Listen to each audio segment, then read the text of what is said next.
नमस्कार, मैं शाइना अरोड़ा कोचर प्रस्तुत करने जा रही हूँ अपने द्वारा लिखी गई कहानी हाथों की लकीरें।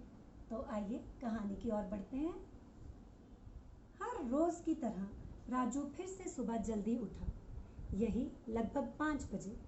नहा धोकर जब अपनी झुग्गी से बाहर आया तो माँ ने गरम गरम चाय की प्याली और 2 डबल रोटी उसके हाथ में दी। राजू को माँ के हाथ की चाय बहुत पसंद थी, जो उसको पूरे दिन के लिए तरोताज़ा रखती थी। राजू ने अभी एक डबल रोटी खाई थी कि उसके सामने गली का एक कुत्ता पूंछ हिलाने लगा। राजू समझ गया कि कुत्ता उससे रोटी मांग रहा है। राजू ने जल्दी से दूसरी रोटी उस कुत्ते के आगे डाल दी। जी हाँ, राजू का स्वभाव ही कुछ ऐसा था। राजू के पिता चाहते थे कि राजू उसकी तरह रिक्शा ही चलाए। उसके पिता बुढ़ापे में अपनी रिक्शा खोना नहीं चाहते थे, इसलिए बेटे को चलाने के लिए मजबूर करते। 4 साल पहले राजू ने पिताजी से बहुत मिन्नत करके रिक्शा चलाने से मना किया था। उसको एक फैक्ट्री में काम मिल रहा था। एक हफ्ता उसके पिताजी बहुत नाराज रहे, पर माँ के समझाने पर पिता को हाँ करनी ही पड़ी। 2 साल राजू ने फैक्ट्री में काम किया, घर पर पैसे भी अच्छे खासे ले आता। पर एक दिन अचानक फैक्ट्री की एक मशीन में उसका हाथ कट गया। दर्द से चिल्लाते राजू की आवाज़ सुनकर सभी लड़के फैक्ट्री में काम छोड़कर उसकी तरफ भागे। उनमें से एक ने जल्दी से मशीन का बटन बंद किया, पर तब तक उसका हाथ पूरी तरह से कुचल गया था। फैक्ट्री के मालिक के लिए शायद वो आम सी बात थी। मालिक कहने लगा, फैक्ट्री में ऐसे हादसे होना मामूली बात है। बस फिर क्या, राजू को सिविल अस्पताल ले जाया गया। वहाँ डॉक्टर ने कहा कि उसका हाथ काटकर ऑपरेशन ही होगा। फैक्ट्री के मालिक ने ऑपरेशन के लिए पैसे तो दे दिए, पर ना तो राजू को पूरी सैलरी दी और ना ही उसको काम पर वापस रखा, क्योंकि अब राजू का कोई काम नहीं था उस फैक्ट्री में बिना हाथ के। राजू ने मिन्नत करी, पर बेचारा मालिक के आगे हाथ कैसे जोड़ता। एक हाथ तो कट गया था। फैक्ट्री में उसका आखिरी दिन बहुत उदासी भरा था। अब तक उसके अच्छे यार दोस्त बन गए थे, पर किसी में इतनी हिम्मत ना थी कि मालिक से उसको फिर से काम पर रखने की गुजारिश करते। आज इसलिए राजू रिक्शा चलाता था। एक तो उसके बाबा का सपना पूरा हुआ, दूसरा वो कहीं भी काम के लिए जाता, हर कोई उसकी बाजू देखकर मना कर देता। आपको क्या लगता है, उसको आराम से सवारी मिल जाती? अरे नहीं, कुछ लोग इसी डर से ना बैठते कि कहीं रिक्शा ही ना उलट जाए। एक तो हाथ नहीं, और रिक्शा कैसे चलाता होगा?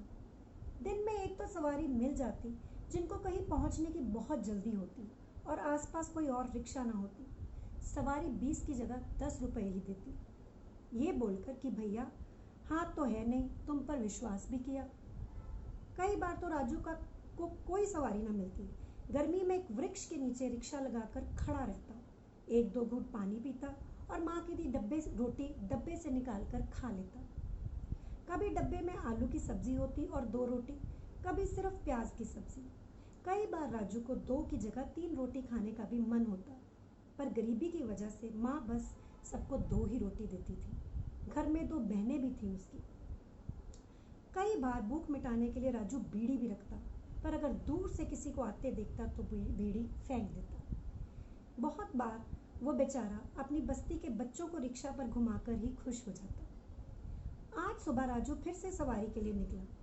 तभी एक मैडम जी, एक हाथ में बड़ा सा थैला जिसमें शायद स्कूल के बच्चों की कापियां थी और दूसरे हाथ में उसके अपने बच्चे का स्कूल का बस्ता था, सड़क पर तेज तेज चल रही थी और साथ उसका बेटा। शायद मैडम को स्कूल की बस निकल गई थी। आप तो जानते ही हैं, नौकरी करने वाली महिलाओं की सुबह क्या हालत होती है। भैया जरा रुको, जल्दी से हमें फाटक के पास वाले स्कूल तक छोड़ दो। जैसे ही मैडम ने ये शब्द कहे, उसके बच्चे की नज़र राजू की बाजू पर पड़ी। राजू भी थोड़ा घबरा गया। बच्चे ने अपनी माँ को धीरे से बताया कि रिक्शा वाले का हाथ नहीं है। मैडम जी को तो इस वक्त सिर्फ स्कूल का अटेंडेंस रजिस्टर दिखाई दे रहा था और स्कूल लगने की घंटी सुनाई दे रही थी। वो जल्दी से रिक्शा पर चढ़ गई और बेटा भी माँ का विश्वास देखकर बैठ गया। दोनों माँ बेटे को मज़ा आ रहा था। स्कूल बस में तो बहुत घुटन लगती है कई बार, बच्चों का इतना शोर भी। रिक्शा में जाते उन्हें सुबह की ठंडी हवा भी अच्छी लगी। कई दुकानदार दुकानें खोल रहे थे, दूध वाले दूध लेकर जा रहे थे, फूलों की दुकान के आगे से निकलने पर फूलों की इतनी अच्छी महक भी आ रही थी। ऐसी खुशबू बस में तो कभी आई ही नहीं थी। दोनों माँ बेटे के लिए वो एक नया अनुभव था। स्कूल पहुंचकर मैडम जी ने राजू से पैसे पूछे तो उसने धीमी आवाज में कहा 20 रुपए। उसको तो 10 की उम्मीद थी। मैडम जी ने जल्दी से अपना पर्स खोला, उसमें 20 रुपए नहीं थे। मैडम को तो स्कूल के अंदर जाने की जल्दी थी, इसलिए उसने राजू से कहा तुम 50 रुपए रख लो। ये दया की भावना से नहीं कहा था, उसको तो बस स्कूल के अंदर जाना था। 50 रुपए, जी हाँ, हमारे लिए शायद कुछ नहीं, पर राजू के लिए आप खुद ही अंदाज़ा लगा सकते हैं। राजू बहुत खुश था, तो उसका मन हुआ क्यों ना रास्ते में जाते जाते एक हलवाई से बेसन की बर्फ़ी ही खा ले। फिर उसको माँ और बहनों का भी ख्याल आया। वो हलवाई के पास रुका और थोड़ी सी बर्फ़ी खरीद कर घर ले गया। पहले तो बहनों ने उसका मजाक उड़ाया, हम तो समझे तेरी लॉटरी निकल आई। असल में एक बहन उससे ज़्यादा कमाती थी। वो बहन डॉक्टर के घर छोटा बच्चा संभालती थी और दूसरी बहन माँ के साथ ही 2 घरों में काम करती थी। मैडम जी की कोशिश होती कि वो बस पर ही स्कूल जाए, पर बहुत बार उनको काम करते वक्त समय लग जाता और बस छूट जाती। बस कुछ ज़्यादा ही जल्दी आ जाती थी। कई बार तो मैडम का बेटा नाश्ता ही कर रहा होता। मैडम के पति को लगता कि वो रोज़ कार पर जाने के लिए बस छोड़ देती है, पर ऐसा नहीं था।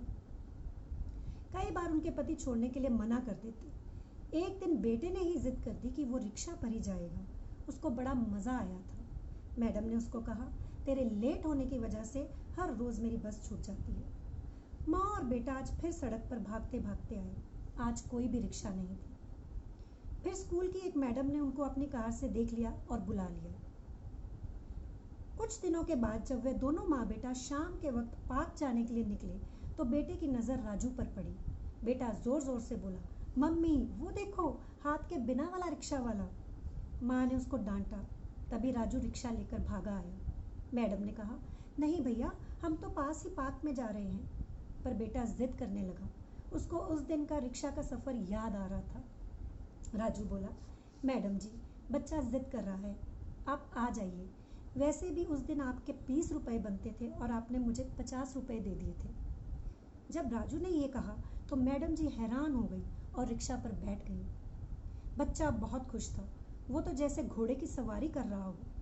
राजू के मन में इस बात की खुशी थी कि वो आज भी कुछ लोगों का विश्वास जीत सकता है। एक हाथ ना होने के बावजूद वो रिक्शा चला सकता है। मैडम जी ये सोच रही थी कि ऐसे कितने राजू होंगे इस दुनिया में जो 20 या 50 रुपए में खुश हो जाते हैं, जिनका आत्मविश्वास उनको आगे बढ़ने की हिम्मत देता है। क्या हम राजू की तरह छोटी छोटी खुशियों पर बेसन की बर्फी की दुकान ढूंढते हैं, या फिर उस लॉटरी का इंतज़ार करते रहते हैं जो शायद कभी ना निकले? धन्यवाद।